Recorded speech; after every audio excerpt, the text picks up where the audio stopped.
Agora nós vamos com o Edgar Amorim, que é um dos parceiros da Propósito Maior. O Edgar foi até os Estados Unidos trazer o disque da Wiley aqui para o Brasil. Isso já tem uns 2 anos? 2 anos. E hoje ele vai falar sobre as 5 disfunções de uma equipe. Tá? Então o Edgar, ele é sócio da Amorim Pimentel, analista comportamental e Master Coach. Obrigado, boa tarde pessoal. 2 anos, o tempo passa rápido, muito rápido, né? 2 anos atrás a gente estava sentado, eu, o Guilherme e o Maurício, pensando o que será que a gente podia fazer da vida, com o que a gente conhece, né? E hoje, parabéns ao Guilherme pelo evento que a gente está tendo aqui hoje. Bom, vamos lá. Eu vou falar hoje de uma abordagem que está se difundindo muito nos Estados Unidos e eu achei sensacional quando conheci, tá? Principalmente porque é uma espécie de uma compilação de ideias de boas práticas que, colocado efetivamente para funcionar, trazem resultados, né? Ao longo das palestras que eu andei vendo aqui, principalmente no meio da manhã, no segundo módulo, eu consegui observar que muita coisa que foi dito, é uma pena que o Chuck não está aqui, que boa parte do que ele falou vai ser passado dentro dessa abordagem para trabalhar equipes de alta performance, né? Então, basicamente, o que a gente vai estar falando é que uma equipe de alta performance não deve ter, né? O que prejudica, quais são essas disfunções. Então, começar falando de mim um pouquinho. Eu sou apaixonado por bits e bytes, tá? A minha primeira formação, eu sou engenheiro eletrônico, mas eu sempre tive muito ligado a pessoas, né? Então não existe coisa que mais me agrada, né? Eu sou muito ligado à parte de redes, de computadores, do que analisar uma captura de dados, né? Porque lá nos anos 80 eu via os dados iniciando a trafegar, eu instalei uma das primeiras redes de internet no Brasil e eu queria saber o que tinha lá dentro. No dia que eu peguei um analisador de dados que capturou e me mostrou os bits e bytes, eu tive assim um orgasmo durante um mês, né? Foi algo espetacular. E ainda hoje eu gosto muito de bits e bytes, muito de zeros e uns. Eu adorava ficar fazendo contagem, me divertia quando dava aula disso, ficar contando em binário, né? Coisa de louco mesmo, coisa do pessoal de TI. Por outro lado, eu sou muito apaixonado por pessoas, por comportamento. A gente sempre vê que, apesar da tecnologia nos deixar altamente entusiasmados, uma boa relação, uma boa conversa, um bate-papo, uma troca de ideias, uma reunião como essa, sempre nos traz premiações, né? Novidades, ou nos chacoalha, né? Deixa a gente de ficar com aquela imagem do automático que é natural do ser humano. E eu fui procurar entender um pouco disso, né? Depois da engenharia eu fiz um MBA em administração para entender um pouco como trabalhar a empresa. E aí, enfim, eu comecei a entrar na área de humanas, né? Fui fazer uma pós-graduação em sociopsicologia, aí eu comecei a entender um pouquinho melhor como o ser humano funciona, porque as coisas aconteciam, né? E foi aí que eu comecei a entrar nessa área e fazer uma mudança de carreira, que eu, digamos, estou no meio, né? Saindo do mundo de TI, mas ainda com uma perninha lá, trabalhando um pouco de marketing para um fabricante aí, mas com a minha própria empresa trabalhando soluções de desenvolvimento de pessoas. Uma delas que eu tive a felicidade de encontrar foi poder representar uma empresa americana para oferecer relatórios DISC, né? Relatórios de perfil comportamental e, ao mesmo tempo, treinamentos comportamentais. Nessa minha busca eu trombei com essa abordagem, que é a abordagem para desenvolver equipe de alta performance, né? Hoje, basicamente, as empresas estão muito ligadas, né? A gente está falando exatamente dessa mudança que está acontecendo, como executar essa mudança, mas as empresas estão muito ligadas nos hard skills, né? Na sua competência técnica a gente adquire na faculdade, na escola, nos cursos de especialização. E, no entanto, para a gente ter sucesso efetivo, ter bons resultados, vem se observando ao longo dos últimos anos, décadas e ao longo da história da própria administração, que o sucesso passa essencialmente por você trabalhar os soft skills, que são as competências relacionais, competências comportamentais, né? A gente pode citar exemplos lá do Fayol, que há tantos anos atrás, né, e eu fico feliz hoje aqui de estar presenciando inteligência, né, porque infelizmente a nossa sociedade anda meio que talvez emburrecendo, né? Desaprendendo, andando para trás. Vale mais hoje o que a pessoa acha do que propriamente uma pesquisa aprofundada, feita com consistência, né? O Fayol, lá na primeira metade do século XX, ele desenvolveu aquele estudo dele que observou que a pessoa, para ser motivada, não basta só oferecer dinheiro para ela, como já foi dito aqui, né? E hoje, infelizmente, a gente está em busca de entender esse procedimento para fazer as pessoas se sentirem bem, se sentirem felizes e poder oferecer ao mundo algo de bom, né? Efetivamente. Agora, apesar da empresa olhar muito para o hard skill e o sucesso ser do software skill, a gente sabe que hoje tem-se um caminho a trilhar que pode ser feito, muita gente duvida, mas ele existe, né? Então vem a pergunta, o que se constrói uma equipe de alto desempenho? Não existe dúvida que as pessoas têm que ter competência técnica, efetivamente, né? Mas o que no fundo você vai conseguir fazer para que a equipe efetivamente tenha uma altíssima performance? Ao longo da história, a gente observa que tudo é relação humana. Então a gente sempre tem relacionamento envolvido. Então a gente precisa conhecer a pessoa para entender como eu posso me comunicar melhor com ela, né? E aí vem uma palavra que foi dita aqui, eu já nem lembro qual a apresentação, que é empatia, que para mim é a palavra do século XXI. Empatia, conhecer o outro, né? Na comunicação positiva, né? Como a Gabriela estava falando, você tem que ouvir. O que é do outro, não é meu. Infelizmente, a gente aprendeu a sempre tentar se colocar, tentar competir, e às vezes a gente não escuta o outro de maneira nenhuma, né? Então, o que vai construir uma equipe de alto desempenho, para evitar que no meio da minha empresa lá eu vá ter todo mundo querendo criticar, algumas pessoas querendo sugerir, mas ninguém para fazer. No final das contas, se a gente observar, muitas vezes é o que acontece quando você tem um grupo de trabalho, né? Todo mundo gosta de opinar, de criticar, mas fazer mesmo que é bom são poucos. E a gente está precisando muito disso no Brasil, até para a nossa sociedade, né?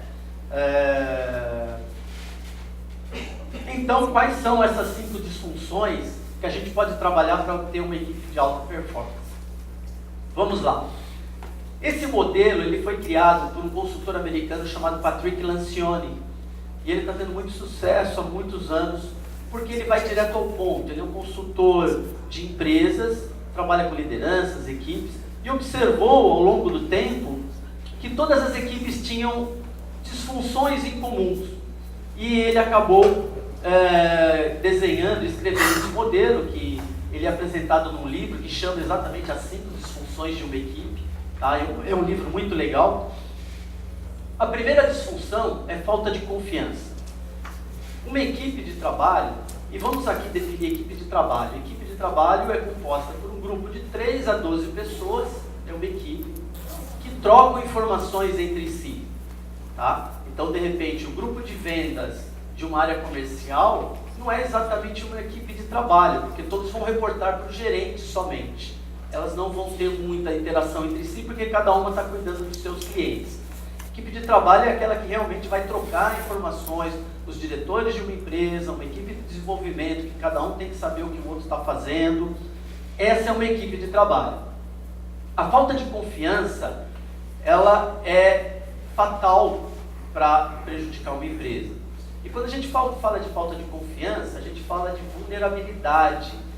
Nós nos sentimos vulneráveis perante o outro. Então, muitas vezes a gente não quer reconhecer que errou. Muitas vezes a gente não quer perguntar, né? Não entendi. Esse tipo de ação que nos traz uma vulnerabilidade, ele traz a falta de confiança entre os membros do grupo.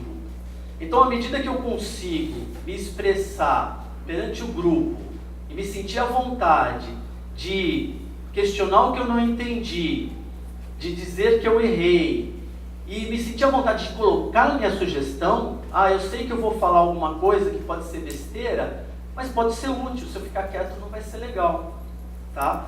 Então, Esse tipo de confiança na vulnerabilidade é essencial entre os membros da equipe.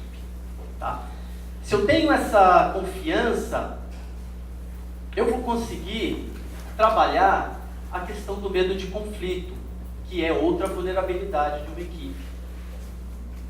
Por que é uma vulnerabilidade? Muita gente acha que uma equipe legal, ou um grupo legal, é aquele que não tem discussão, né? Mas isso não é realidade. Porque se cada um não colocar sua posição a respeito de um determinado assunto, vai ficar faltando uma informação que poderia ser a ideia luminosa.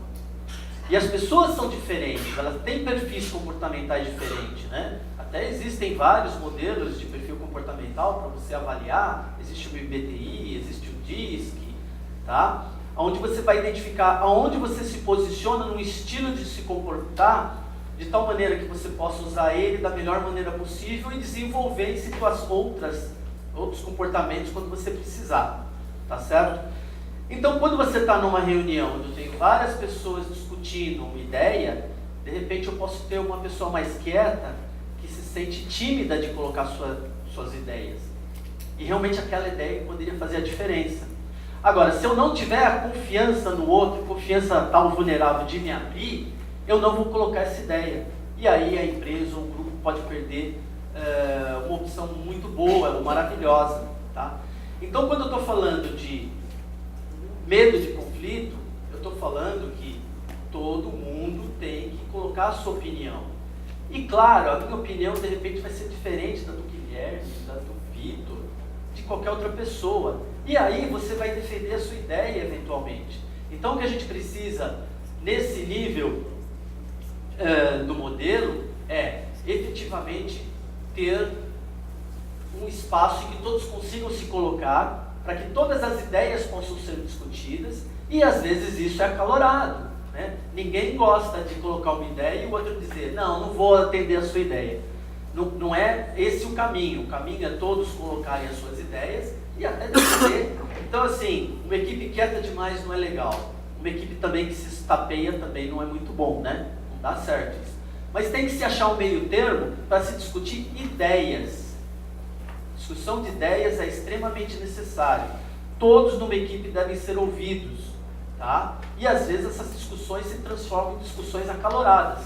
O Patrick Lancioni mesmo tem alguns exemplos que ele cita, que ele bate na mesa. Não, mas a minha ideia é assim, assim. Aí vem o outro e diz, mas se você seguir esse caminho, pode acontecer isso, isso, isso.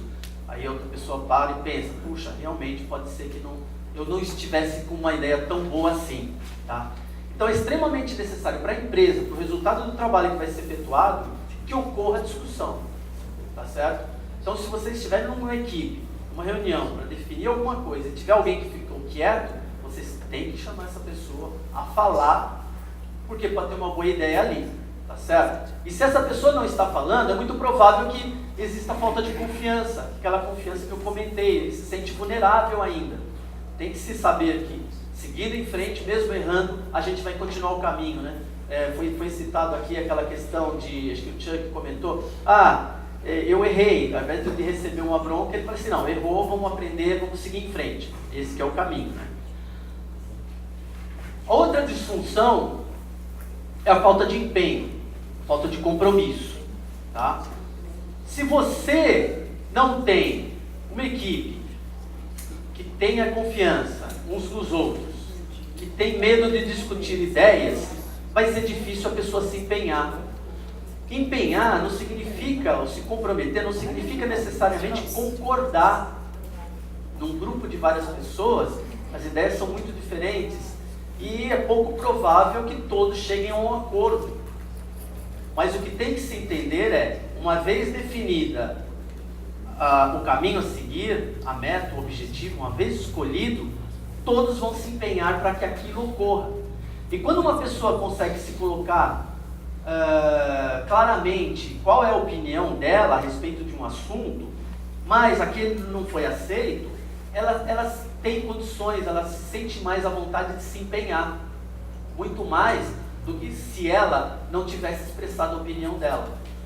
Então é muito importante que essas coisas aconteçam nessas ordens, né? A confiança, o conflito de ideias e até para você conseguir chegar no empenho. Uma pessoa comprometida com aquele trabalho que todo mundo foi definido pelo grupo, tá certo?